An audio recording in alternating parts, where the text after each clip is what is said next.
बिस्मिल्लाहिर्रहमानिर्रहीम। अस्सलामुअलैकुम।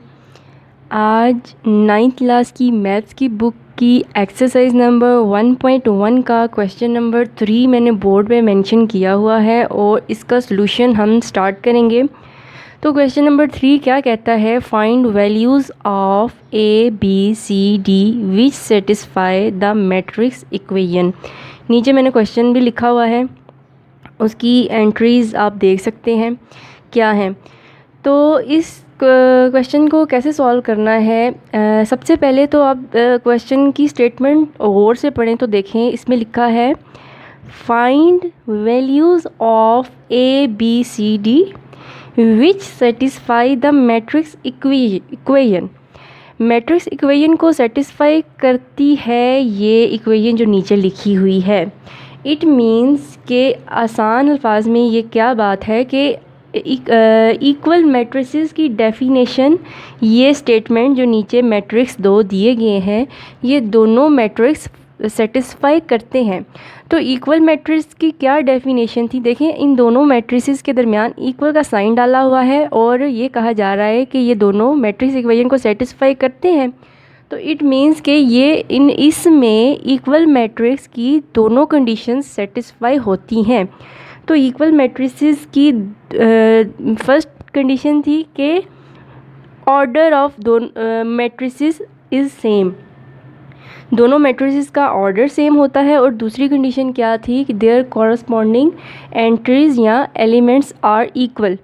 तो कॉरस्पॉन्डिंग एंट्रीज़ आर इक्वल, तो ये कैसे हम लोग लिखेंगे? देखें, इसमें इन दोनों के दरमियान इक्वल का साइन है, ठीक है, और कहा जा रहा है कि ये इक्वल मैट्रिसेस की डेफिनेशन को सेटिस्फाई करते हैं।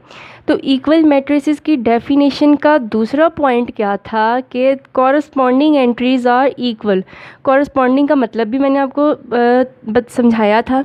मींस इसमें a प्लस सी इक्वल होगा फिर 0 के, a प्लस 2 भी इक्वल किसके होगा? -7 के, c -1 इक्वल होगा 3 के, और 4d -6 किसके इक्वल होगा? 2d के। ठीक है, तो हम स्टार्ट करते हैं।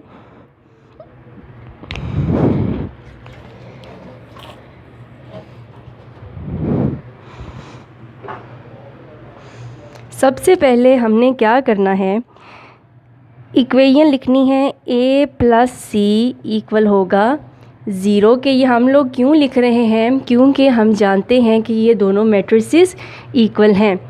a प्लस 2b इक्वल होगा -7 के, c -1 इक्वल होगा 3 के, 4d -6 इक्वल होगा 2d के।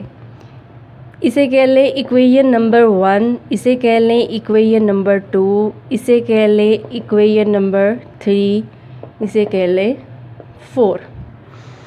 इतनी आपको समझ आ गई है। अब नेक्स्ट स्टेप इसके क्या है वो देखते हैं।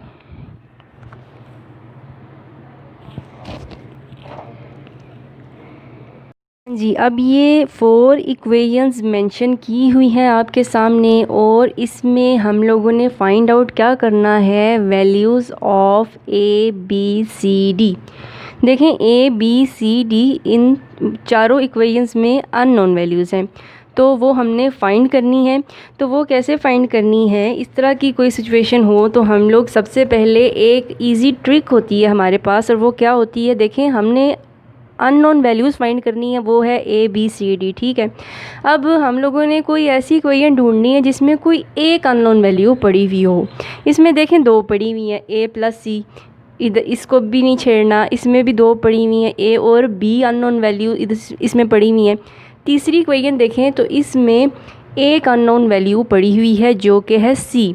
तो हम इसको लेंगे और इसको सॉल्व करना शुरू करेंगे। तो कैसे हमने सॉल्व करना है? आप लोग लिखेंगे बाय 3 c -1 इक्वल टू 3। अब c फाइंड आउट करना है। c इक्वल के इस तरफ रहेगा और 1 -1 दूसरी साइड पे जाके +1 हो जाएगा। तो ये आ जाएगा 3 + 1 तो सी की क्या वैल्यू आ गई 4।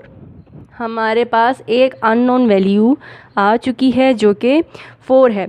अब आपने ढूंढना है कि ये c इक्वल टू 4, हमारे पास एक वैल्यू आ गई। अब आपने ढूंढना है कि c और किस में था, c इसके अलावा और इस इक्वेशन में पड़ा हुआ है, ठीक है। तो हमने क्या करना है, लिखना है। अब इसमें c की वैल्यू 4 पुट करके हम लोग a की वैल्यू फाइंड आउट कर सकते हैं।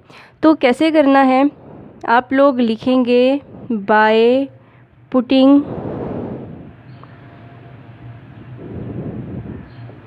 c equal to 4 in, equation का नाम हमने अपनी आसानी के लिए दिया हुआ है तो हम लिखेंगे इन 1।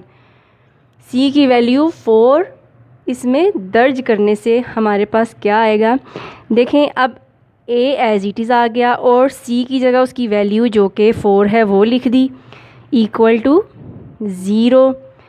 तो a इधर ही रहेगा क्योंकि अब हम a फाइंड करने लगे हैं, a इधर ही रहेगा और +4 दूसरी साइड पे जाके -4 हो जाएगा, ठीक है।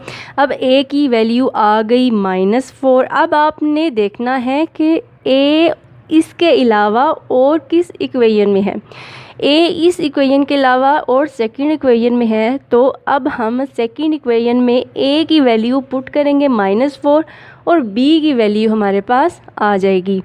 तो अब आप लोग लिखेंगे बाय पुटिंग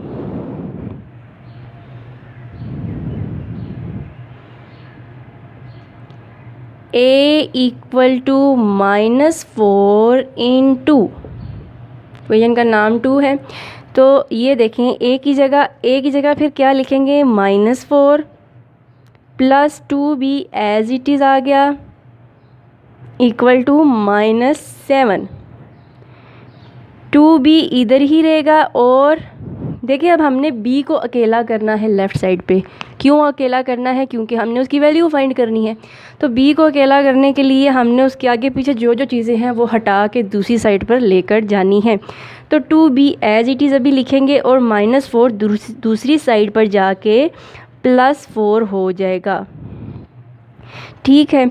अब 2b एज इट इज़ आ गया और -7 + 4 क्या हुआ, -3।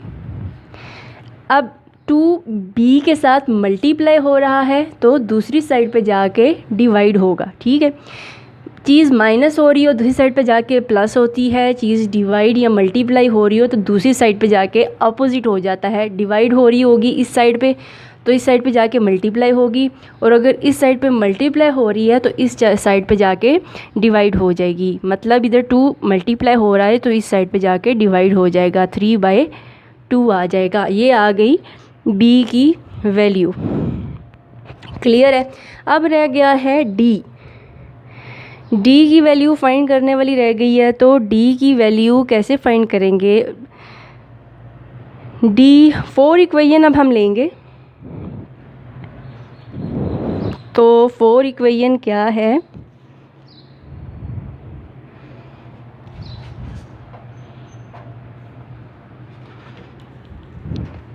(4d - 6 = 2d। इसमें ये इक्वेशन सिर्फ d में है, बस ये बात है कि d रिपीट हो रहा है, 2 बार आ रहा है। तो हम लोगों ने क्योंकि d की वैल्यू फाइंड आउट करनी है तो d को पहले एक साइड पे इकट्ठा करना पड़ेगा लेफ़्ट साइड पे, क्योंकि हमने उसकी वैल्यू फाइंड करनी है। तो d को एक साइड पे कैसे करेंगे, 4d और ये 2d इस साइड पे प्लस हो रहा है, इधर आके ये -2d बन जाएगा, क्लियर। अब -6 इधर माइनस हो रहा है और इक्वल के इस साइड पे लेकर आएंगे तो ये +6 हो जाएगा, ठीक है। तो 4d में से 2d निकालें तो बचता है 2d। इन दोनों को हम आपस में माइनस कर सकते हैं क्योंकि इन दोनों के साथ एक ही अननोन वैल्यू है।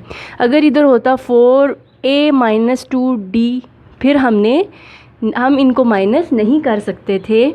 अगर सेम अननोन वैल्यूज़ हों तो ही ये इन 4 और 2 को माइनस किया जा सकता है। तो 2d आ गया इक्वल टू 6। तो इधर डी के साथ 2 मल्टीप्लाई हो रहा है तो दूसरी साइड पे जाके डिवाइड हो जाएगा, तो 6/2 = 3। तो ये हैं जी अननोन वैल्यूज़ के आंसर। सी की वैल्यू आई है 4, ए की वैल्यू आई है -4, बी की आई है -3/2 और डी की आई है 3।